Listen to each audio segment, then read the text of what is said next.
bisa membawa Anda jadi kaya. Saya ulangi, pendidikan tidak bisa serta-merta membuat Anda kaya, tapi itu menjamin Anda tidak kelaparan.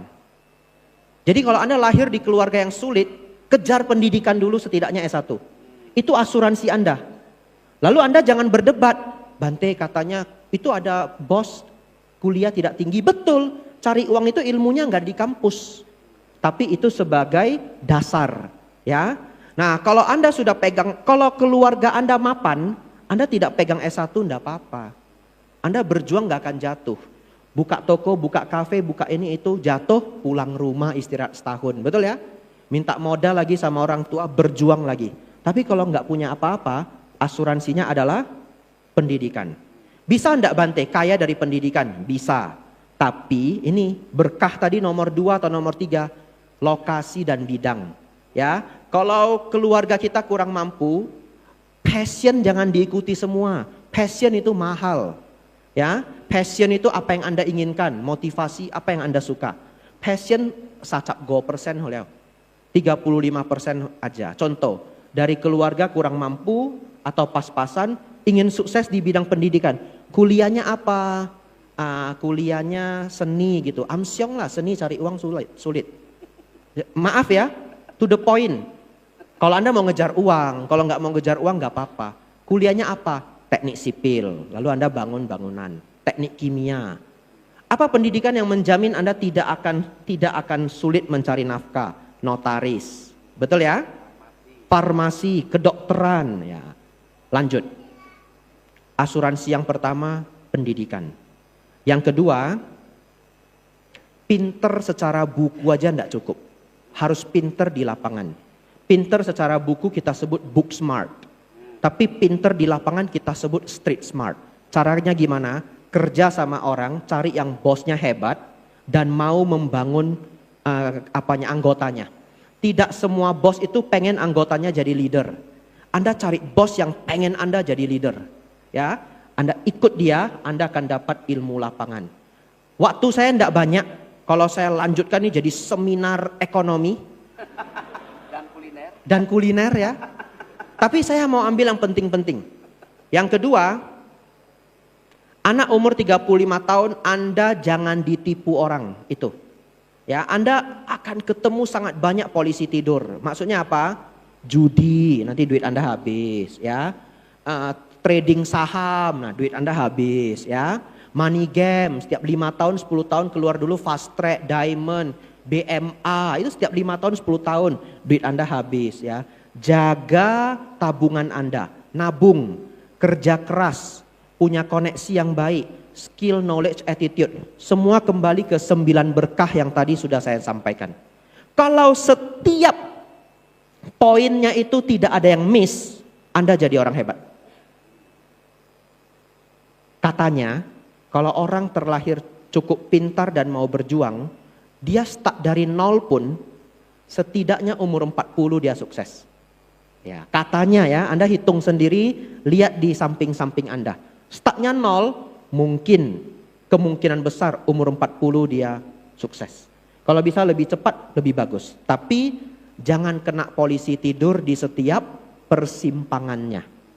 Ya, tapi begini, saya ulangi.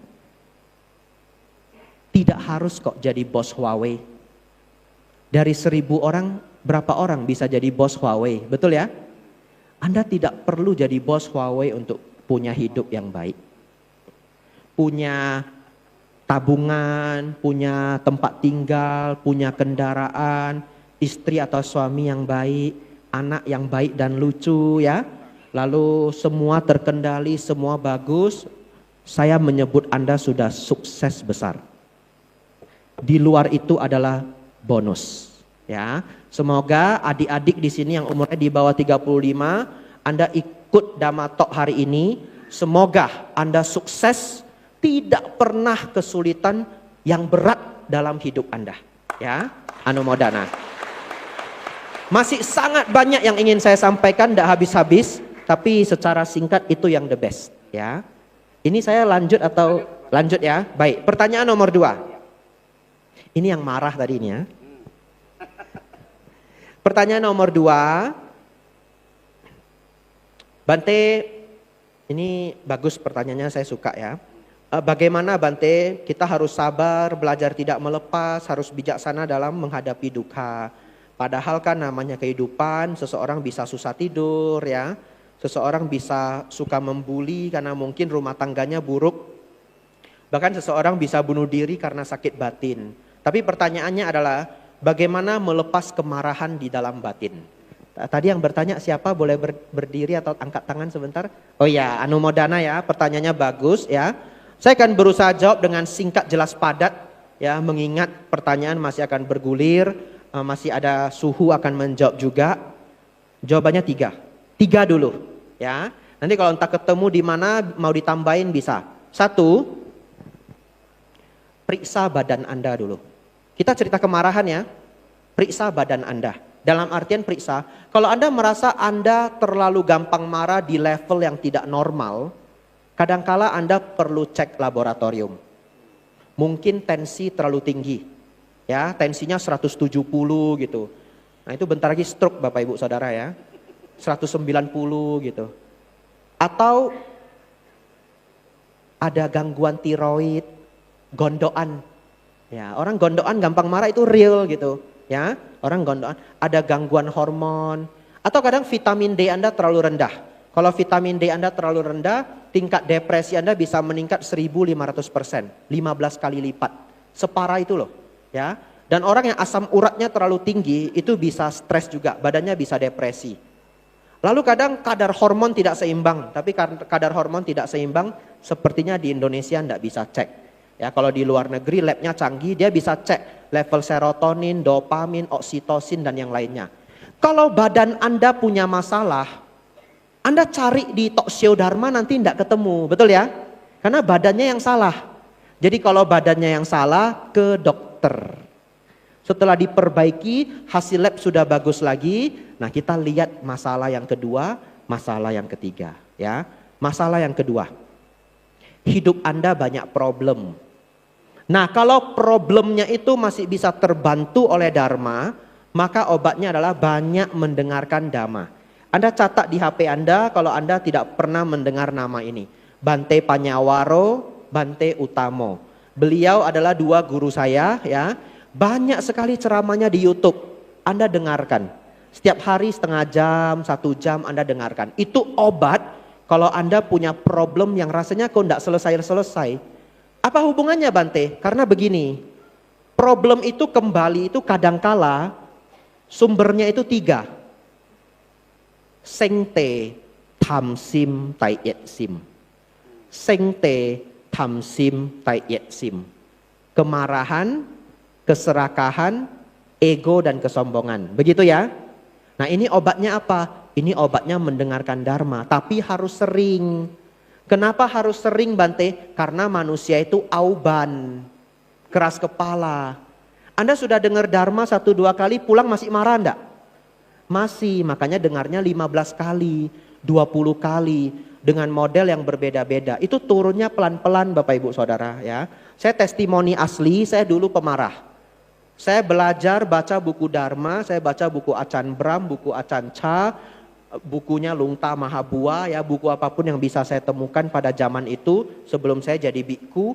1,5 tahun setelahnya tingkat emosi saya itu turun 75%. Anda bisa bayangkan enggak? Itu sangat luar biasa loh. Tapi prosesnya 1,5 tahun. Tapi 75% itu sangat luar biasa. Nah oleh karena itu ini yang ingin saya tularkan ke Anda. Kalau Anda punya masalah emosi tidak terkendali, bukan karena badannya bermasalah, dengar Dharma dari Bante yang Anda sukai secara rutin. Nanti setelah 1 tahun, emosi Anda akan berkurang. Topik Dharma begitu luas, tidak bisa saya tularkan dalam 1 kali duduk. Begitu ya. Yang ketiga, menenangkan pikiran. Caranya adalah, saya ajari yang simple aja. Mengolah nafas. Ilmunya fokus ya. Ini semuanya fokus. Setiap Anda stres, duduk dulu atau berdiri, berhenti dulu berpikir. Karena kalau Anda berpikir, barangkali pikirannya itu adalah kompor gas. Makin berpikir makin marah. Jadi berhenti berpikir dulu, kalau bisa duduk-duduk, kalau nggak bisa duduk berdiri. Kalau bisa menutup mata bagus, kalau nggak bisa ya matanya dibuka aja. Tapi kalau bisa duduk dan menutup mata, tarik nafas. 1, 2, 3 kali terserah. Anda tidak percaya, Anda boleh coba saat ini. Anda tarik nafas 1 kali aja, tenang, rileks dan mendalam. Siapa yang setuju di sini semakin rileks? Coba angguk kepalanya. Ada? Ya, setuju ya? Ya. Jadi kalau ada problem, jangan diikuti dulu pikirannya. Karena pikirannya lagi fase mode kompor gas. Duduk dulu.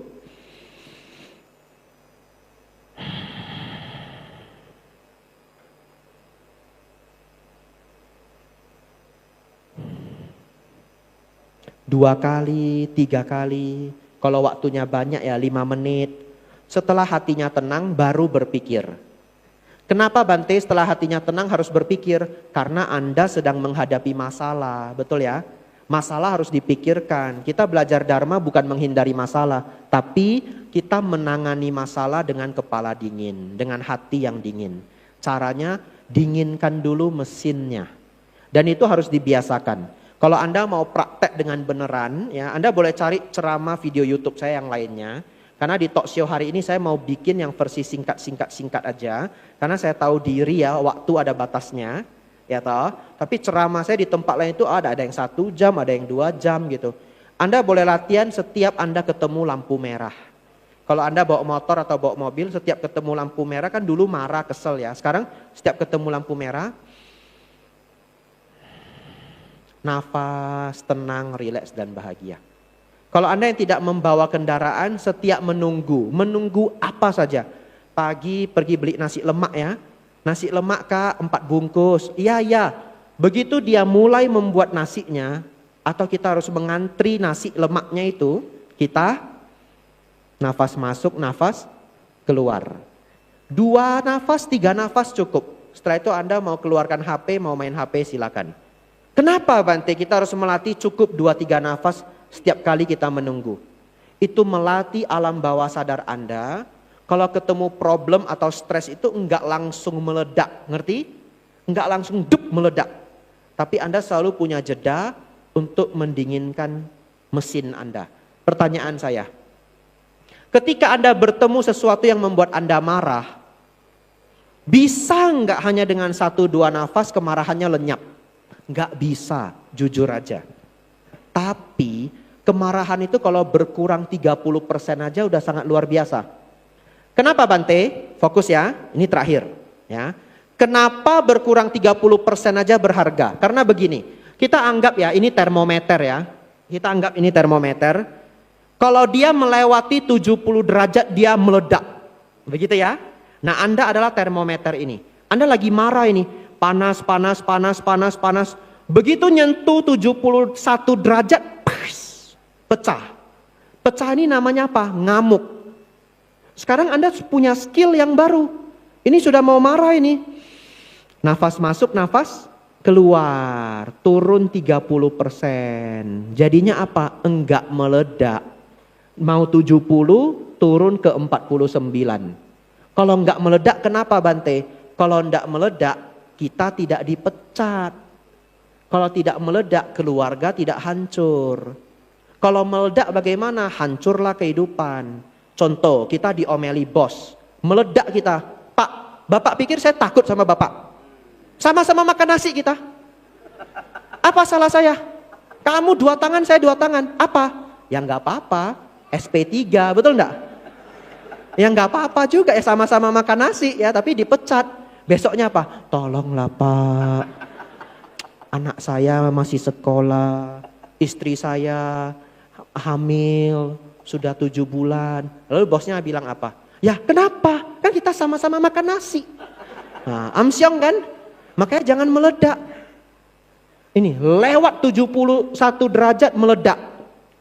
Orang tua ngomong sama anaknya apa? Udah, kamu keluar dari rumah saya. Dia beneran keluar loh. Saya wanti-wanti satu ruangan ini ya, yang kelak menjadi orang tua. Jangan pernah ngomong ke anak Anda, semarah apapun Anda, lu kawacut. kamu keluar dari rumah ini. Tolong ya, saya wanti-wanti ya. Kenapa?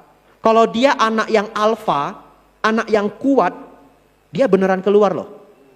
Dan dia tidak pernah kembali lagi. Anda datang ke saya cuma bisa menangis. Ingat ya, satu ruangan ini janji ya. Semarah apapun sama anak jangan ngusir. Yang lain aja. Ya, ingat. Tapi kalau Anda yang jadi anak, terbalik juga. Diusir jangan pergi ya. Ya, namanya orang tua kan bisa marah. Termometernya itu loh naik terus. Anda gosok dada aja. Lu kawat cut, wah my cut. Gitu ya. Kamu keluar, oh my cut. Kenapa?